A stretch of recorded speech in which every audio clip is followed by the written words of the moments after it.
காலையில ஏந்திரிச்சோடனே என்ன வேலை பார்க்கணும்னு நினைக்கிறதே ஒரு பெரிய டாஸ்கா இருக்கு. ஏன்னா அன்னைக்கு என்ன இருக்குங்கிறத யோசிக்கிறதே பெரிய வேலையா இருக்கு நமக்கு.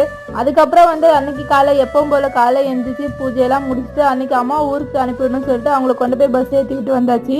அன்னைக்கு பாப்பாவுக்கு ஹாஃப் டே ஸ்கூலுங்கிறதே நான் ரொம்ப நேரம் உட்காந்துருந்தேன். அதுக்கப்புறம் தான் ஞாபகமே பாப்பாவுக்கு என் சின்ன பொண்ணுக்கு ஆனுவல் டே இருக்குன்னு சொல்லிட்டு அதுக்கப்புறம் ஸ்கூல்ல இருந்து வந்தவளை கொஞ்ச நேரம் ரெஸ்ட் எடுக்க விட்டு லஞ்ச்லாம் சாப்பிட்டு அதுக்கப்புறம் பாப்பா கூப்பிட்டு நானும் அவ்வளோ ஆட்டோவில் கிளம்பிட்டோம். பாப்பாவோட ஆனுவல் டேக்கு கொஞ்ச நேரம் முன்னாடி தான் உள்ளேயே போனோம், பின்னாடி தான் உட்காந்துட்டோம். சரி பாப்பா ஆடும்போது முன்னாடி போய் உட்காந்துக்கலாம்னு சொல்லிட்டு என் பொண்ணு ஆட ஆரம்பிச்சிட்டா. ரொம்ப அழகாக கியூட்டா ஆடுனா. அவளோட செகண்ட் இயர் ஆனுவல் டே இது.